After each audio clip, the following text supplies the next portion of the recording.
In the darkest corners of the galaxy, where even the most hardened alien warriors fear to tread, there exists a classification of worlds so hostile that contact protocols explicitly state, no sentient life possible.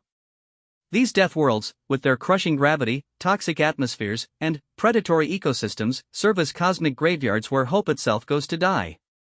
But the Zilithian Armada never accounted for one terrifying possibility, that somewhere in this hellscape of a universe, an entire species had not just survived such a world, but had thrived on it. They never imagined that their routine pacification mission would awaken something that had been forged in the crucible of the most unforgiving planet ever discovered. They came expecting easy conquest. They found Marcus Chen, a human who had already survived 10 years alone on Kepler 442c, a world where the rain could melt steel and the smallest predators could tear through starship hulls. The aliens thought they were bringing death to an empty world. They had no idea death was already waiting for them. This is the story of what happens when the hunter becomes the hunted, when survival instinct meets military precision, and when one human shows an entire galactic empire why Earth's children don't just survive, they conquer. Marcus Chen pressed his scarred palm against the crude metal detector he had fashioned from salvaged ship components, feeling the familiar vibration that meant something large was moving through the acid storms above his underground sanctuary. After 10 years on Kepler 442c, he had learned to read the planet's moods like an old book, and today the world was telling him something new was coming. The detector's readings showed massive metallic signatures descending through the perpetual crimson clouds that shrouded his adopted home. Too organized to be debris, too large to be the occasional survey drone that the galactic community sometimes sent to catalog the uninhabitable worlds. Marcus allowed himself a bitter smile as he checked his weapons cache for the 100th time. Uninhabitable. If only they knew what inhabited this place now. His shelter, carved into the living rock 300 meters below the surface, had grown from a desperate hole in the ground to a sophisticated fortress over the decades since his colony ship had crashed. The walls were lined with metal plating salvaged from the wreckage, reinforced with the incredibly tough bone-like material he had learned to harvest from the planet's larger predators. Bioluminescent fungi, carefully cultivated in hydroponic gardens, provided both light and a crucial source of nutrition that had kept him alive when the emergency rations ran out in year 2. The communication array he had built from scavenged parts crackled to life, picking up transmissions in a language his translation software had never encountered. The Universal Translator, a piece of technology every human exploration vessel carried, worked frantically to decode the alien chatter. Within minutes, the words began to make sense, and what Marcus heard made his blood run cold. Pacification Fleet 77 Delta reporting successful orbital insertion around target world designation X449.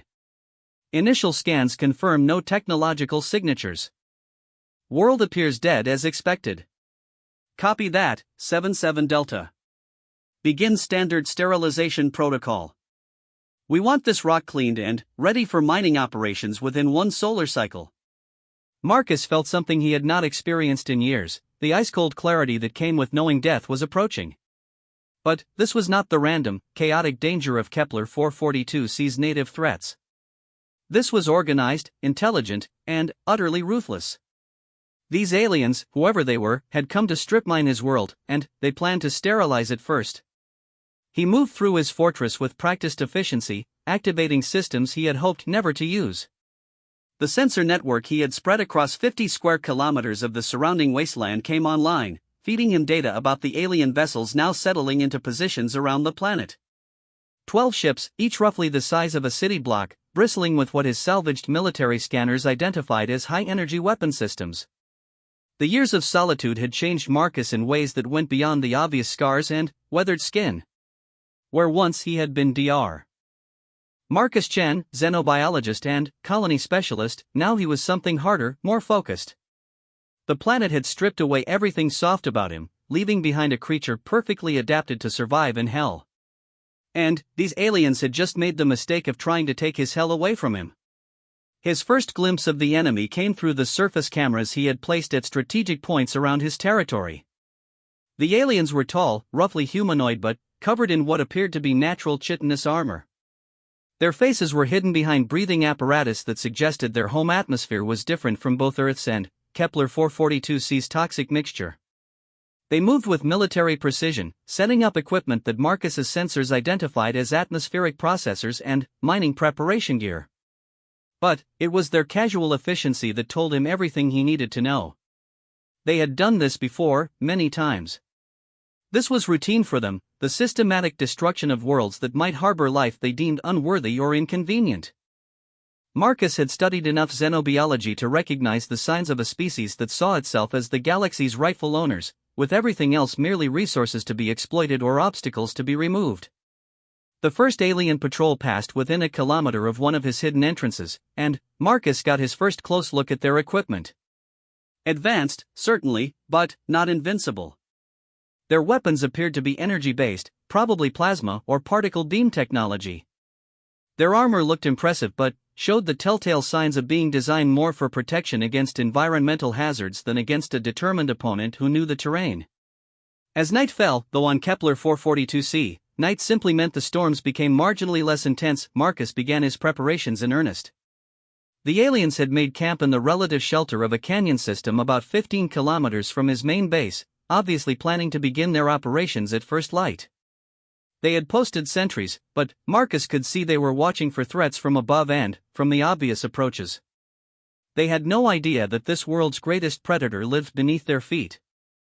His arsenal was an eclectic mixture of salvaged human technology and improvised weapons crafted from the hostile environment around him.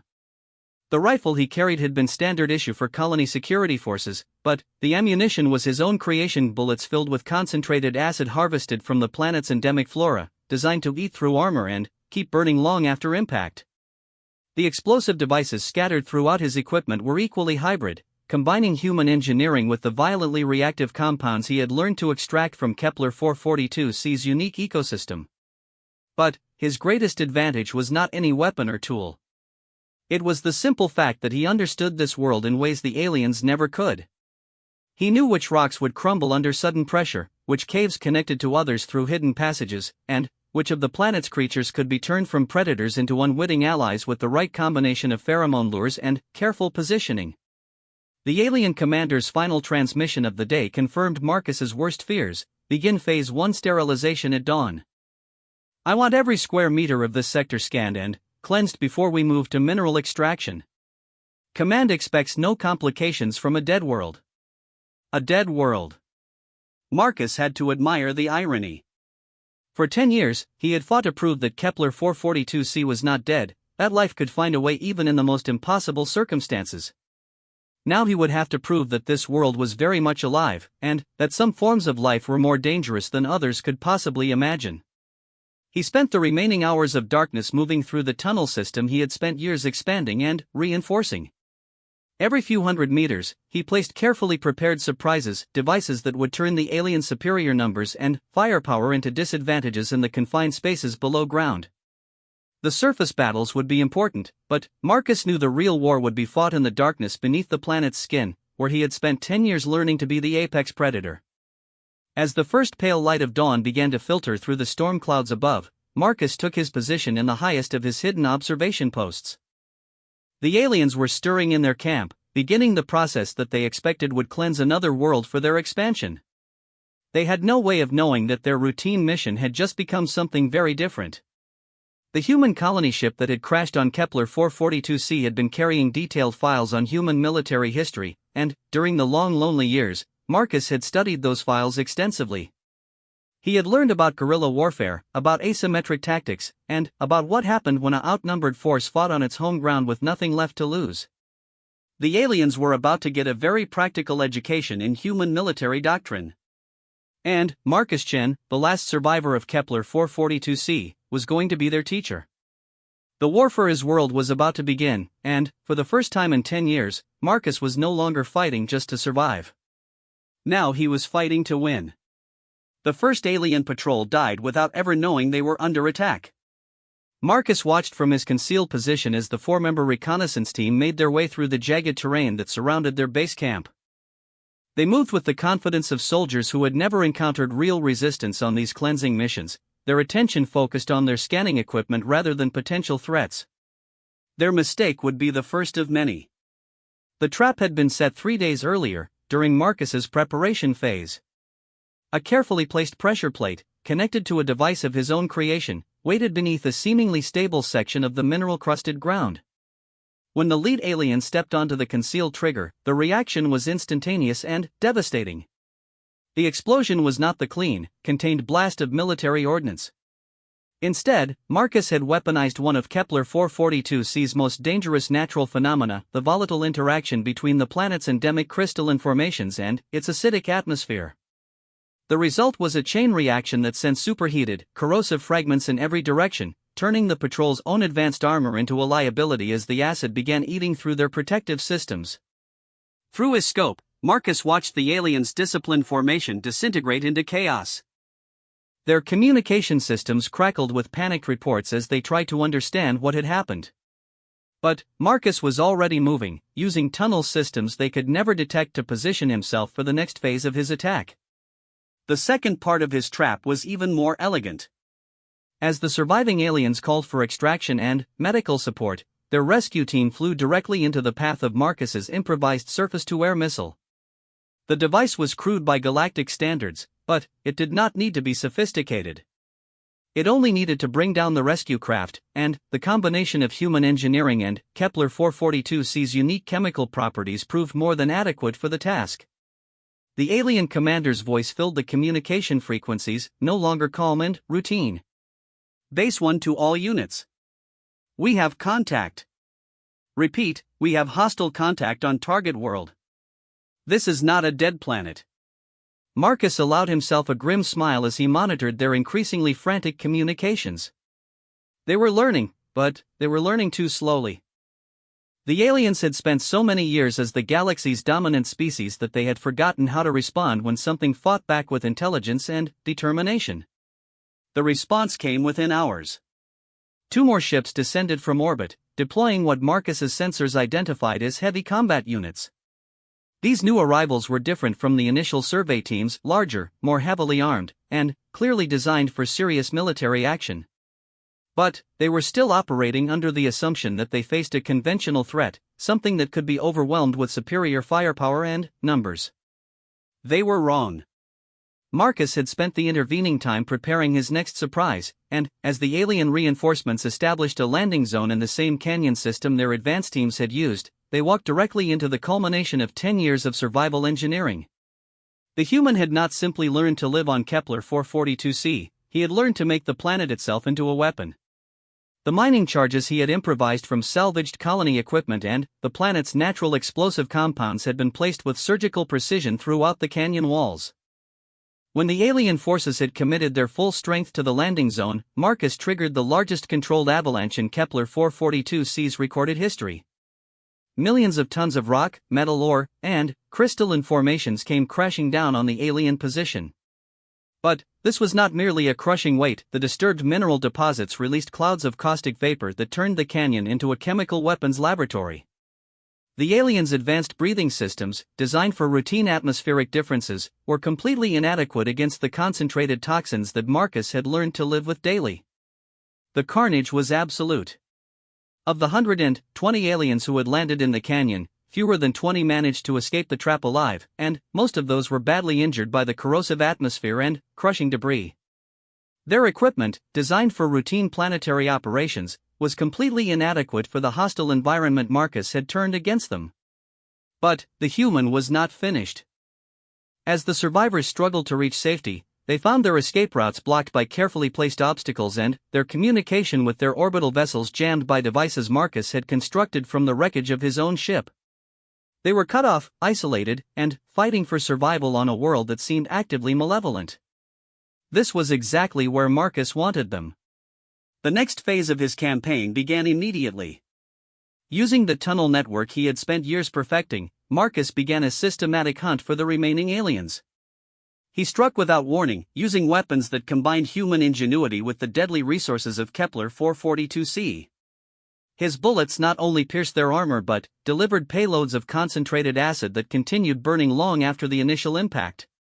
His improvised explosives turned their own equipment against them, causing chain reactions that made every piece of their advanced technology a potential bomb. The psychological effect was perhaps even more devastating than the physical damage. The aliens had come to Kepler 442c expecting routine extermination work. Instead, they found themselves being hunted by something that understood their tactics, anticipated their moves, and used their own superiority against them. Every advantage they possessed, advanced sensors, superior firepower, numerical advantage, became meaningless in the face of an enemy who refused to fight on their terms. Marcus's assault on the alien communications center was a masterpiece of tactical engineering. The facility, established on what the aliens believed was a secure hilltop position, was actually sitting directly above one of the planet's most unstable geological formations. Marcus had discovered the weakness years earlier while expanding his tunnel system, and he had been waiting for exactly this opportunity to exploit it. The charges he placed were small, precisely positioned to trigger a geological cascade that would make the destruction appear completely natural. When the alien communication array disappeared into a suddenly open chasm, along with the 20 soldiers guarding it, the orbital vessels lost their primary means of coordinating the ground operation. The alien commander's desperation was clear in his final transmission before the communication blackout. Unknown hostile force has superior knowledge of local terrain and appears to possess advanced tactical capabilities. Requesting immediate orbital bombardment of all surface positions. We cannot maintain ground control under current circumstances. But Marcus had anticipated this response as well. The orbital bombardment, when it came, struck empty ground and abandoned positions. The human had long since withdrawn to deeper shelters, places where even military-grade orbital weapons could not reach. The aliens succeeded only in making their own planet more hostile, as the bombardment disturbed additional chemical deposits and geological formations that increased the atmospheric toxicity even further. When the bombardment ended, Marcus emerged to find a world that was even more perfectly suited to his style of warfare. The alien orbital attack had created new crater systems that connected to his tunnel network, giving him additional avenues of approach. The disturbed chemical deposits had increased the atmospheric hazard levels to the point where even short-term surface exposure was dangerous for the aliens, while Marcus's decade of adaptation made him effectively immune. The tide of battle had shifted decisively. The aliens who had come to cleanse a dead world now found themselves trapped on the surface of a planet that was actively trying to kill them, hunted by an enemy who knew every rock, every chemical hazard, and every tactical advantage the world could provide. Their advanced technology was failing them, their numerical superiority was meaningless in the confined spaces where Marcus chose to fight, and their military doctrine was completely inadequate against an opponent who had spent 10 years learning to weaponize hell itself. The surviving aliens began to retreat toward their remaining landing craft, but Marcus was not about to let them escape to report what they had learned.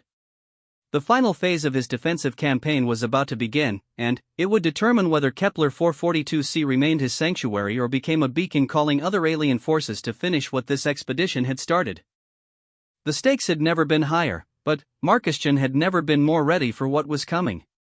The planet that had spent 10 years trying to kill him was now his greatest ally, and together they were about to show the galaxy what happened when humanity had nothing left to lose. The alien retreat was exactly what Marcus had hoped for, and exactly what he had prepared against. The surviving members of the Zilithian Pacification Force had regrouped at their primary landing site, a defensive position they believed would give them the best chance of survival until orbital extraction could be arranged. They had chosen well by conventional military standards: high ground, clear fields of fire, and multiple escape routes. But conventional military standards meant nothing on Kepler 442c, and Marcus had spent the past 10 years learning to turn conventional wisdom into tactical suicide. From his concealed observation post, Marcus studied the alien defensive arrangement through the scope of a rifle he had modified far beyond its original specifications. The weapon now fired rounds that were part projectile, part chemical weapon, and part psychological warfare device. Each bullet contained not only the penetrating power to breach alien armor but also a carefully designed payload that would continue the destruction long after impact. The aliens had established a perimeter using their remaining heavy weapons, but they were facing outward, watching for conventional attacks from obvious directions. They had no way of knowing that their greatest threat was already inside their defensive ring, had been there for days, and was currently studying them from a position less than 50 meters from their command center. Marcus had not simply hidden within their perimeter, he had prepared it as a killing ground with the same methodical precision he had learned to apply to everything on Kepler 442c. Every approach route, every defensive position, every piece of equipment they relied on had been compromised. The aliens thought they were taking shelter in a fortress. In reality, they had walked into the largest trap Marcus had ever constructed. The first indication the aliens had that their situation was even worse than they imagined came when their primary power generator exploded without warning. The device that had been providing life support for their temporary base suddenly became a weapon, as the modifications Marcus had made to their fuel supply turned what should have been clean fusion energy into a dirty chemical reaction that filled their compound with toxic smoke. Emergency lighting flickered on as the aliens scrambled to understand what had happened, but the backup systems had also been compromised. Marcus had spent 3 days studying their technology, and what he had learned was that the aliens' advanced equipment shared a critical vulnerability. It was all designed to work in controlled, predictable environments. On a world where nothing was predictable and everything was hostile, their technological superiority became a liability. The communication array was the next system to fail, though failure was perhaps the wrong word for what Marcus had done to it. Rather than simply destroying the alien communications, he had modified them. Every transmission the aliens sent now carried an additional signal, one that interfaced with the improvised electronic warfare devices Marcus had placed throughout their compound. In effect, the aliens were now providing him with real-time intelligence on their own positions, plans, and tactical decisions. But Marcus was not content with passive intelligence gathering. As the alien commander tried to rally his forces for what he clearly hoped would be an organized withdrawal to their extraction point, Marcus began the final phase of his campaign. It was time to stop reacting to the alien invasion and start actively hunting them to extinction. The first target was the alien medical station, where their wounded were receiving treatment. Marcus approached through a tunnel he had excavated specifically for this purpose, emerging inside the facility's defensive perimeter without triggering any of their sensors. The aliens had no idea that their patient was actually sharing space with their executioner. The weapon Marcus used was one of his most elegant creations, a device that combined human engineering with the unique atmospheric chemistry of Kepler-442c. When activated, it did not create an explosion or release obvious toxins. Instead, it altered the atmospheric composition within the sealed medical facility, turning their own life support system into a delivery mechanism for a chemical compound that was harmless to humans but lethal to the alien physiology. The medical team died quietly, efficiently, and without ever realizing they were under attack. But their deaths served a purpose beyond simple elimination of enemies. The medical station had been the psychological anchor for the entire alien force, the place where their wounded could receive treatment and their dead could be properly honored. With its destruction, Marcus had not simply reduced their numbers, he had broken their morale. The alien commander's response was swift and desperate. Unable to communicate effectively with his orbital support and watching his force disintegrate around him, he ordered a breakout attempt toward their secondary landing site. It was exactly the move Marcus had anticipated, and he was ready. The route the aliens chose for their retreat had been carefully prepared over the past week.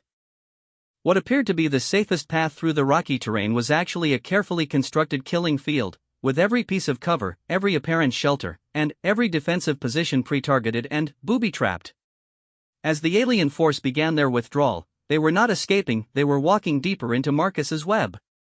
The first stage of the ambush came from above. The alien aircraft providing close support for the ground retreat flew directly into a cloud of what appeared to be natural atmospheric interference.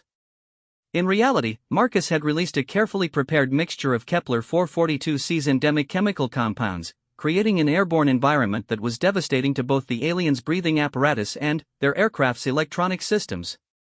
2 of the 3 support craft crashed immediately, their pilots overcome by toxic exposure before they could react to their equipment failures. The third managed to gain altitude and escape the chemical cloud, but its escape route took it directly over one of Marcus's prepared positions, where a surface-to-air missile constructed from mining explosives and guidance systems salvaged from his colony ship was waiting. With their air support eliminated, the alien ground force found themselves in an even more desperate situation. They were moving through terrain that seemed to fight them at every step, with equipment that was failing faster than it could be repaired, and without any clear understanding of where their enemy was or how he was attacking them. Marcus gave them no time to adapt. Using the tunnel system he had spent years perfecting, he appeared at different points along their retreat route, striking without warning and disappearing before they could respond. Each attack was precisely calculated not just to inflict maximum casualties, but to drive the aliens toward specific positions where additional traps were waiting. The alien forces' discipline began to crack as they realized the true scope of their situation. They were not fighting a conventional enemy who would eventually exhaust his resources or make tactical mistakes. They were being hunted by something that understood their every move before they made it, something that had turned their destination into a weapon against them, and something that seemed to possess unlimited patience and resources. The breaking point came when the alien rear guard, trying to cover their forces' retreat, discovered that their heavy weapons had been systematically sabotaged. The plasma cannons that represented their most powerful ground-based firepower exploded when fired, taking their operators with them. The energy shields that were supposed to protect them from return fire failed catastrophically, leaving the operators exposed to the very weapons they had been trying to use against Marcus. But the psychological impact was even more devastating than the physical destruction. The aliens had built their entire military doctrine around technological superiority, and that superiority was systematically failing them. Every advantage they possessed was being turned against them by an enemy who seemed to understand their capabilities better than they understood them themselves. As night fell, bringing with it the intensified storms and chemical hazards that made Kepler 442c even more hostile, the alien force found themselves trapped in a canyon system that Marcus had selected specifically for its defensive impossibilities. They were surrounded by terrain that was actively dangerous, cut off from orbital support, and being stalked by an enemy who had spent 10 years learning to thrive in exactly these conditions. The alien commander's final message was transmitted on an emergency frequency, hoping against hope that it would reach the orbital vessels. Ground force is combat ineffective. Repeat, ground force is combat ineffective. Unknown hostile possesses advanced tactical capabilities and complete terrain knowledge. Recommend immediate withdrawal from this system. This world is not suitable for any form of occupation or exploitation. Marcus intercepted the transmission, as he had intercepted all their communications, and he allowed himself a moment of satisfaction. The aliens were learning, but they were learning too late.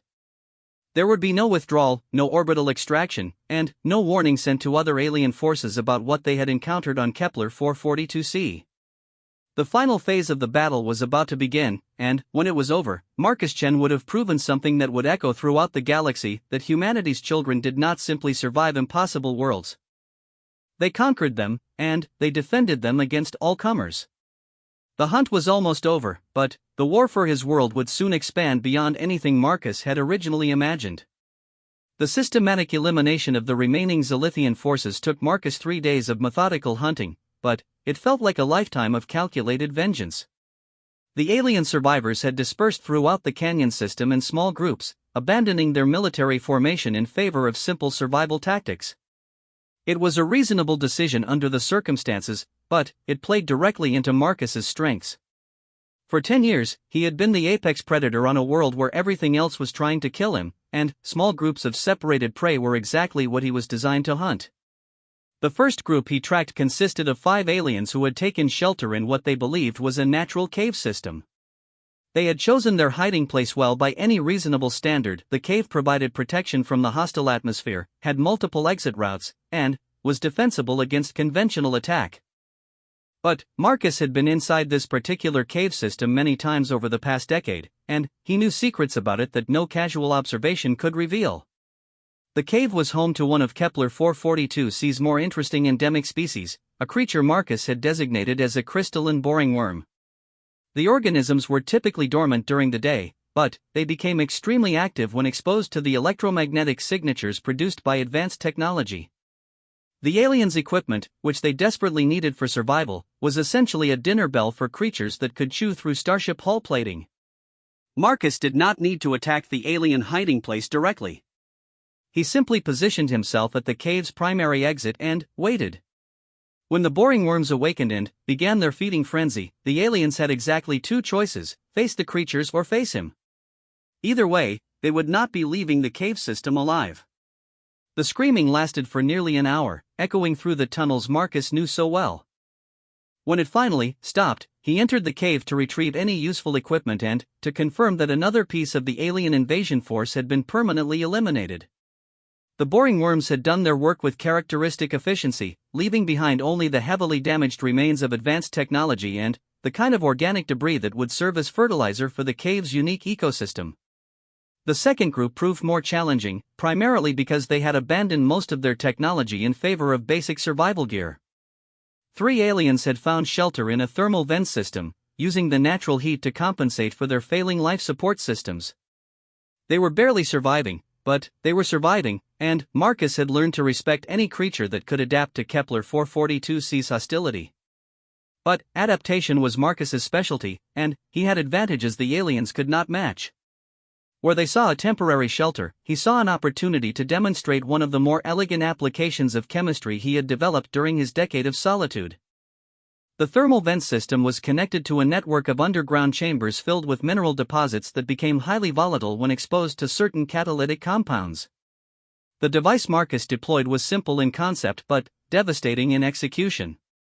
A time-delayed catalyst injector, constructed from salvaged medical equipment, would slowly release a compound that would turn the thermal vent system into a pressure bomb. The aliens would have several hours to enjoy their temporary safety before their shelter became their tomb. But Marcus was not content to simply eliminate them efficiently. These aliens had come to his world with the intention of committing genocide, of sterilizing an entire planet to make it suitable for their mining operations. They deserved to understand exactly what they had tried to destroy, and Marcus intended to give them a comprehensive education in the final hours of their lives. Using a communication device he had constructed from alien equipment, Marcus established contact with the trapped survivors. The conversation that followed would be the only direct communication he had with the invaders, and he intended to make it memorable. Unknown hostile, this is Commander Zelifka of the 7th Pacification Fleet. We know you can hear us. What are your terms for surrender? Marcus's response was delivered in flawless Silithian, courtesy of the translation software he had taken from their own equipment. There are no terms. You came to my world to commit genocide. Now you get to experience extinction yourselves. You cannot be serious. We are representatives of a galactic civilization with thousands of worlds and billions of citizens. Our disappearance will not go unnoticed or uninvestigated. Then, they will find exactly what you found, a dead world with no signs of technological civilization. The only difference is that this time, the death will be real. The alien commander's voice carried a note of desperation that Marcus found deeply satisfying. What do you want? Territory? Resources? We can negotiate a settlement that benefits everyone. What I want is for you to understand something. You designated this world as dead because nothing could survive here. But I survived here. I thrived here. I made this world my home, and when you came to take it away from me, you made the single worst tactical error in your species' history. You're insane. One individual cannot stand against the combined might of a galactic empire. Marcus's laughter echoed through the communication system, carrying with it a sound that had not been heard on Kepler 442c for 10 years, the laughter of a human who had nothing left to lose and everything to gain. One individual already has. Your fleet is destroyed, your ground forces are dead, and, in about 6 hours, you're going to join them. The galaxy's most powerful empire just lost an entire military expedition to a single human on a dead world. The communication ended there, but Marcus continued monitoring their frequency as the hours passed. He listened to their increasingly desperate attempts to contact their orbital vessels, their growing understanding of what the chemical changes in their shelter meant, and their final acceptance that they were going to die on a world they had never bothered to understand. When the thermal vents finally exploded, the destruction was visible from orbit. The aliens had become part of the same geological violence that had shaped Kepler 442c into the hostile world Marcus called home. It was, he reflected, a fitting end for creatures who had tried to reshape worlds to suit their convenience. The final group of aliens presented Marcus with his greatest challenge, not because they were particularly dangerous, but because they had managed to reach their emergency extraction point and establish contact with the orbital vessels. 7 survivors, badly injured and completely demoralized, but still representing a potential intelligence leak that could bring additional alien forces to his world. The extraction point was a natural plateau that provided an ideal landing zone for small craft, which was exactly why Marcus had prepared it so carefully over the past week. The aliens thought they had reached safety, but they had actually positioned themselves at the center of the most complex trap Marcus had ever constructed. The alien rescue craft that descended to extract the survivors was state-of-the-art military hardware, equipped with sensors that could detect threats from any conventional source. But Marcus had spent 10 years learning that Kepler 442c was not a conventional world, and the weapons he had prepared were not conventional weapons. The aircraft's shields and armor were designed to deflect energy weapons and kinetic projectiles. They were not designed to handle a coordinated chemical attack delivered through the planet's atmospheric system. As the rescue craft settled onto the landing platform, it was enveloped by a cloud of corrosive vapor that ate through its hull plating like acid through paper. The crew died before they could lift off, and their craft became a tomb that would serve as a monument to the futility of trying to conquer Kepler 442c. But Marcus was not finished with his final demonstration of why this world belonged to him. The surviving ground troops, watching their rescue craft dissolve around them, made their last stand on the plateau that was supposed to be their salvation. They formed a defensive circle, activated their remaining equipment, and prepared to sell their lives as expensively as possible. It was, Marcus admitted, exactly what he would have done in their situation. But he had no intention of giving them the honorable death they were hoping for. Instead, he activated the final component of his trap, a device that turned the plateau itself into a weapon.